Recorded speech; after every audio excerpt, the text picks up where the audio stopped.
धन्यवाद अमित जी।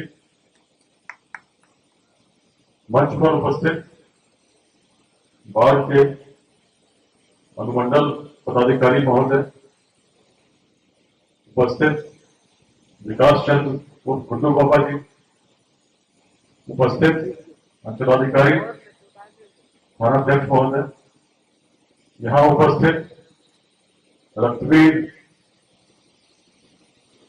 परिवार के सदस्यों, प्रधानाध्यापक महोदय, शिक्षकगण जो उपस्थित हैं, सभी युवाओं, सबसे पहले सभी का युवाओं की भूमिका, role of youth in nation building. अपने कार्यालय में था जब पहली बार युवा परिवार से अमित जी और उनके साथी मुझे आमंत्रित करने आए थे, और जब इन लोगों ने बताया कि बाढ़ से आए हैं तो थोड़ी मन में एक प्रकार का मैं कहूं तो अचंभित हुआ, क्योंकि मैंने देखा कि बड़े ही अनुशासित तरीके से अपनी बातों को रख रहे हैं, बड़ी गरिमा के साथ अपनी बातों को इन लोगों ने रखा।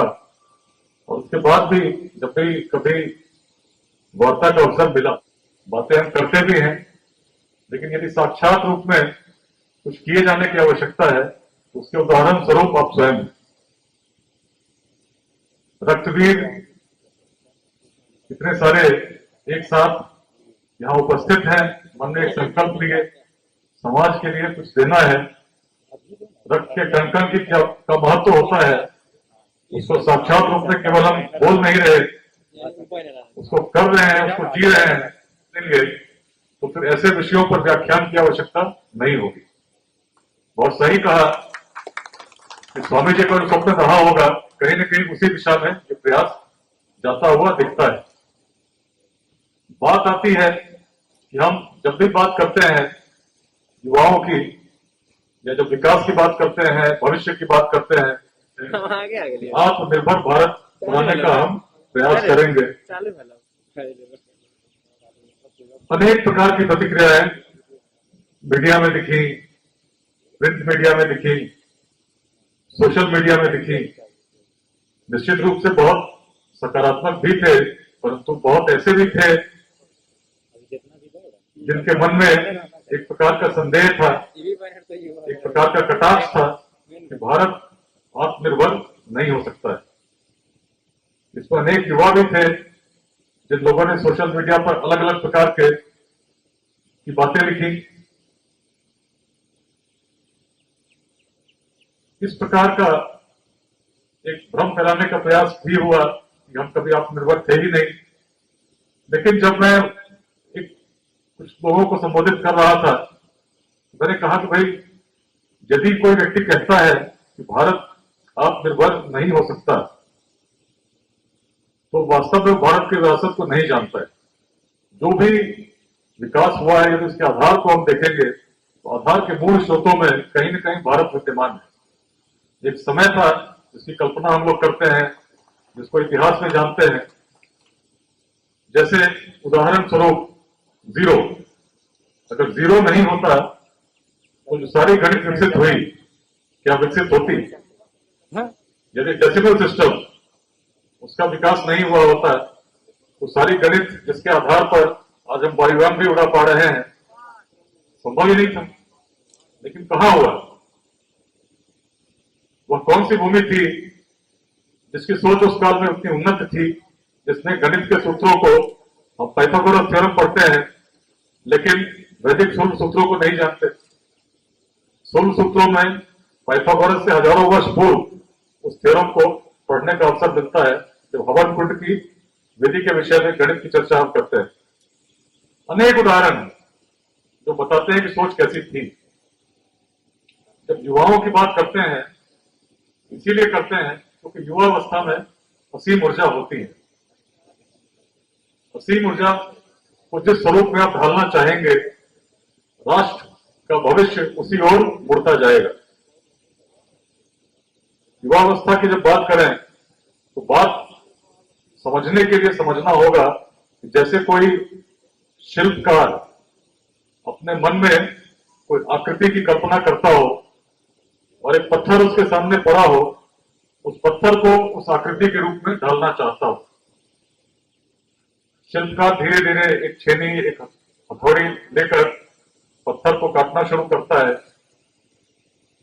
जब प्रारंभ करता है तो यदि त्रुटि हुई, कोई भूल हुई, उसमें आप सुधार कर सकते हैं, परंतु धीरे धीरे उसके मन में जो स्थापित आकृति थी वह मूर्त रूप ग्रहण करने लगती है।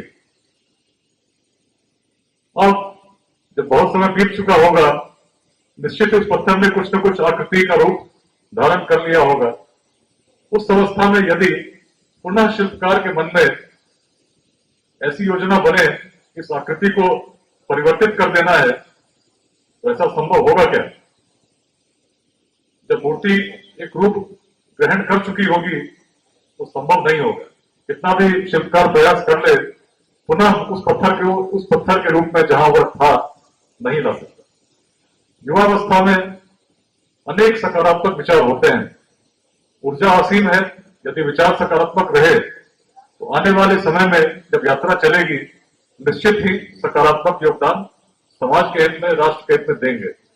परंतु यदि दिग्भ्रमित हुए, जिसकी संभावना अत्यधिक रहती है, तो जो मन में कल्पना थी कि जैसी आकृति उनकी भविष्य में दिखनी चाहिए, वो आकृति कभी बन नहीं पाएगी, और जो आकृति एक बार बन गई उसको परिवर्तित नहीं कर पाएंगे, कितना भी यत्न आप कर लें।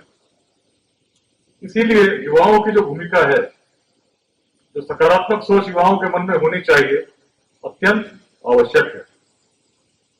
हम लोग बात कर रहे थे अभी, जहां उन्होंने प्रारंभ किया, आत्मनिर्भर भारत कैसे बने, विरासत में कैसी प्रेरणा थी, उसकी जब हम लोग बात करते हैं तो बात हमने कही जीरो, शून्य को इसी भूमि ने दिया, बिहार ने दिया।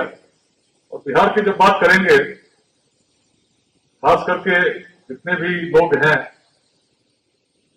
निश्चित ही अपने विरासत पर कहीं न कहीं गौरवान्वित होते हैं। और कैसे न हो, बिहार ज्ञान की वह भूमि रही अत्यंत प्राचीन काल से। सबसे पुराना काल जिसको हम जानते हैं उसको वैदिक काल मानते हैं, और वैदिक काल में वेदों को ज्ञान का भंडार माना गया।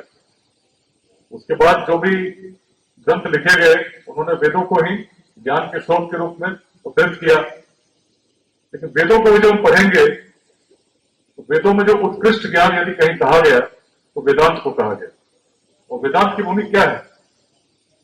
अगर आप सारे उपनिषद पढ़ते हैं तो अधिकांश इंगित करेंगे मिथिला की ओर, उस समय के मिथिला के विद्वानों की ओर। उनके संवाद आप पढ़ेंगे, एक दृष्टि दिखती है। सामान्य भौतिक चीजों से हमारे पूर्वज संतुष्ट नहीं थे, प्रश्नों के समाधान चाहते थे, तथ्य की गहराइयों तक पहुंचकर ज्ञान को अर्जित करना चाहते थे। ऐसे पूर्वज थे उस प्राचीन काल में। और बात केवल पुरुष तक नहीं था, बिहार की स्त्रियों का भी योगदान उसमें हम पाते हैं। हम गार्गी को पाते हैं इस प्रकार की सभा में, ऐसा आत्मविश्वास जो स्वयं सभा में, तो निश्चित ही उसका भविष्य तो अत्यंत उज्जवल होना ही चाहिए। चीजें बढ़ी भी उसी ओर। दर्शन को देखेंगे तो बौद्ध धर्म के दर्शन, जैन धर्म के दर्शन, तत्वों को, सिद्धांतों को जन्म लेते इसी भूमि पर हमने देखा। कालांतर में विश्वविद्यालय स्थापित हुए, प्रेरणा बड़ी प्राचीन थी, बढ़ती गई तो विश्वविद्यालय बने। और जब विश्वविद्यालय स्थापित हुए तो उनका प्रभाव सुदूर देशों तक था। आप आज भी कोरिया जाएंगे, जापान जाएंगे, तो जो एक भाव उनके मन में जगता है इस भूमि के प्रति, वो कहीं न कहीं उन विश्वविद्यालयों की देन थी जहां पढ़ने वहां से छात्र उस समय आया करते थे। ऐसा इतिहास था। शौर्य की बात कीजिए, कहने की बात ही नहीं है। इतिहास स्वयं प्रमाणित करता है किस प्रकार जब यूनान से चलकर अलेक्जेंडर भारत पहुंचा और मगध की सेना के बारे में उसकी सेना में खलबली मची कि जब मगध की सेनाएं चलती हैं तो उनकी धूल में सूर्य भी छुप जाता है। इस प्रकार की किंवदंतियां जब यूनान की सेना में प्रचलित हुई, तो एक ऐसा भय उत्पन्न हुआ, जिसके कारण जो स्वयं को ईश्वर का पुत्र या वीर योद्धा लक्षेंद्र कहता था, उसको भी अपने सैनिकों के समक्ष समर्पण करना पड़ा। 3 दिवसों तक शिविर में रहना पड़ा। किसी प्रकार से अपने कारण से भी लोगों को जोड़ने का उसने प्रयास किया, परंतु मगध के शौर्य के समक्ष उसकी सेना आगे नहीं बढ़ी। यूनान की ओर लौटना पड़ा और यहीं कहीं लौटने के क्रम में सिंध के समीप घायल हुए और यूनान तक लौट भी नहीं सके। तो शौर्य तो इतिहास में था उस समय, जब न आज की तरह प्रौद्योगिकी थी, न तकनीक उस प्रकार विकसित थे, न संचार के माध्यम थे, न मार्ग ऐसे थे। वैसी क्षमता थी, वैसा सामर्थ्य था, जिसमें अखंड भारत के साम्राज्य को हम नेतृत्व प्रदान कर रहे थे। शौर्य की कल्पना इतिहास के पूर्व करेंगे तो उसके बीज दिखेंगे। महाभारत में दिखेंगे, जो हम जरासंध की कथा का स्मरण करते हैं और पाते हैं किस प्रकार उनके भय से स्वयं भगवान श्री कृष्ण ने कहा कि अपनी राजधानी को मथुरा से हटाकर द्वारिका ले जाना पड़ा। जब जरासंध से युद्ध के लिए भी बढ़े तो सीधे मार्ग से आते तो प्रयाग होकर आते, पाटलिपुत्र होकर आते और राजगृह पहुंचते, परंतु भय ऐसा व्याप्त था, प्रभाव ऐसा व्याप्त था, जो शासक बीच में थे वे भी कहीं न कहीं जरासंध के प्रभाव में थे। और उत्तर कुरु के रास्ते नेपाल से होते हुए, गंडक से होते हुए, यहीं सोनपुर के आसपास उन लोगों ने गंगा पार की और क्षत्रिय वेश में नहीं गए, छद्म वेश में, तपस्वियों के वेश में गए। और जब गोरखगिरी बराबर की जो गुफाएं हैं, पर्वत है, वहां पर उन्होंने चढ़कर राजगृह की ओर देखा तो कहा कि सीधे युद्ध में जरासंध को पराजित नहीं किया जा सकता, इसके लिए छद्म युद्ध ही एक मार्ग है। और फिर बल युद्ध की संरचना किस प्रकार हुई, सभी लोग अवगत। ऐसी भूमि रही। उद्यमिता की बात कीजिए, उसमें भी ऐसे उद्यमियों की कथा पूरे बौद्ध साहित्य में मिलते हैं, जिन्होंने किस प्रकार के दान किए, उसकी कथाएं सुनने को मिलती हैं। और प्रभाव तो ऐसा था कि करीब 1500 वर्षों तक वियतनाम जागता जीवंत प्रतीक है, चंपा के नाम से जाना गया, जो चीजों ने हमें पीड़ित कर रखा है, बाधित कर रखा है, उससे मुक्त होकर यदि नव इतिहास हम गढ़ना चाहते हैं तो संकल्पित होना होगा। और यह संकल्प यदि हर युवा ले तो निश्चित भविष्य परिवर्तित होगा। यही स्वामी जी का भी स्वप्न था कि उन विचारों से, उस प्रेरणा को हम ग्रहण करें और भविष्य के लिए कुछ निस्वार्थ भाव से अपना योगदान दें। जो कार्य आप कर रहे हैं, एक रक्तवीरों का समूह आपने बाढ़ में स्थापित कर दिया है, जो किसी भी समय स्वेच्छा से लोग योगदान समर्पित करना चाहते हैं। ऐसे प्रयासों की नितांत आवश्यकता है। आवश्यकता ऐसे प्रेरित युवाओं की, तो कुछ लोग जब खड़े होंगे, प्रेरणा के स्रोत बनेंगे, निश्चित दूसरों को भी प्रेरित करेंगे। आपका प्रयास बहुत ही सराहनीय है। स्वामी जी जब कहते थे, जैसे हम लोग बात करते हैं, जैसे कहते हैं कि भाई आत्मनिर्भर भारत नहीं हो सकता, कोई व्यक्ति सोचता है कि मेरे जीवन का लक्ष्य ये है, लेकिन कैसे होगा, लक्ष्य तो बड़ा कठिन है। तो मैं जिस रूप में देखता हूं, कोई अलग नहीं देखता। स्वामी जी ने इसकी बात की और बात प्राचीन उपनिषदों में कही गई। जब किसी व्यक्ति के सामर्थ्य की चर्चा होती है, उस मंत्र का हम स्मरण करते हैं, सब लोगों ने सुना होगा, ओम पूर्णमदः पूर्णमिदं पूर्णात् पूर्णमुदच्यते पूर्णस्य पूर्णमादाय पूर्णमेवावशिष्यते। कितने लोगों ने सुना है इस मंत्र को? कितने लोग सुने हैं, बताइए आप लोग। और कितने लोग इसका अर्थ जानते हैं? एक कण कटेंगे, देखिए हर कण को यदि हम देखेंगे उसमें गुण क्या होंगे, उसी सोने के होंगे जो मूल धातु था जिसको हमने काटा है।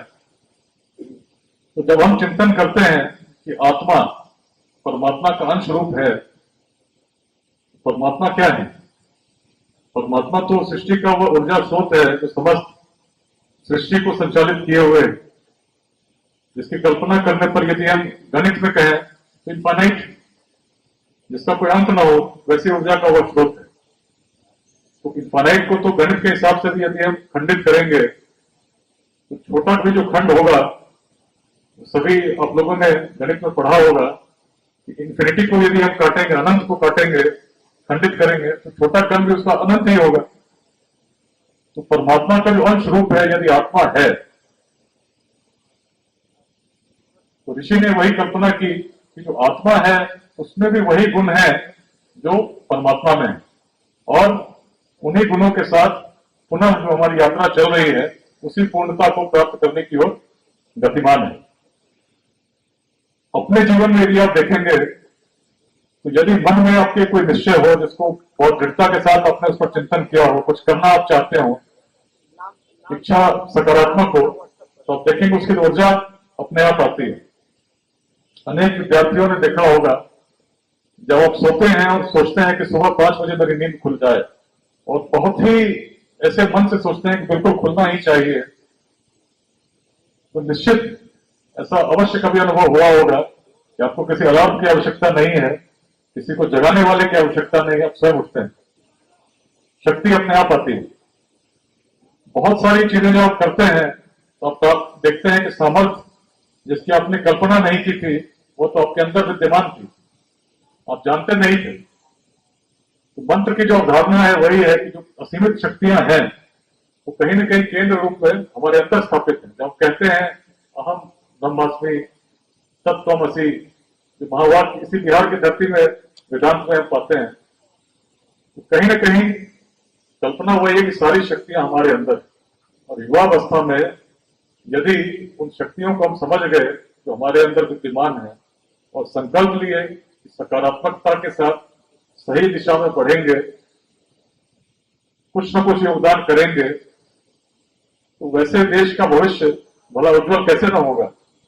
यदि इस प्रकार के समूह जैसा आप लोगों ने स्थापित किया अन्य क्षेत्रों में भी चलेंगे, सामान्य जीवन तो सभी जीते हैं लेकिन उससे बढ़कर कुछ सामाजिक हित में योगदान देने का प्रयास करेंगे, तो फिर माध्यम स्वतः प्रकट होंगे, मार्ग स्वतः स्पष्ट होंगे और हम आगे बढ़ेंगे। यदि भारत के भविष्य का निर्माण करने की दिशा में प्रयास करना हो, प्रयत्न करना हो, तो प्रारंभ तो यही होगा कि हमारा चिंतन कहीं न कहीं प्रेरित हो, हम स्वयं के सामर्थ्य को जानते हो और सकारात्मक बोझ के साथ एक संगठन के साथ हम आगे बढ़ने का संकल्प लेते हुए बढ़ते रहें। और जो प्रयास आपका है इसी प्रकार के प्रयास से चीजें बढ़ती हैं। तो मैं सराहना तो कर ही रहा हूं, अत्यंत सराहनीय है, साथ में यह भी कहना चाहूंगा कि इसको और बढ़ाने की आवश्यकता है और लोगों को भी जोड़ने की आवश्यकता है, संगठित करने की आवश्यकता है, और जो माध्यम आजकल प्रौद्योगिकी के मिले हैं उनका उपयोग करने की भी आवश्यकता है, ताकि आपकी पहुंच वैसे स्थानों पर बने जहां उसकी सबसे अधिक आवश्यकता हो। हमें परिवर्तन के लिए तत्पर रहना होगा, तैयार रहना होगा, चीजों को देखते हुए आगे बढ़ना होगा, और जब ऐसा हम करेंगे तो निश्चित ही राष्ट्र का भविष्य अत्यंत उज्जवल होगा, और यही युवाओं की सबसे बड़ी भूमिका राष्ट्र निर्माण में होगी।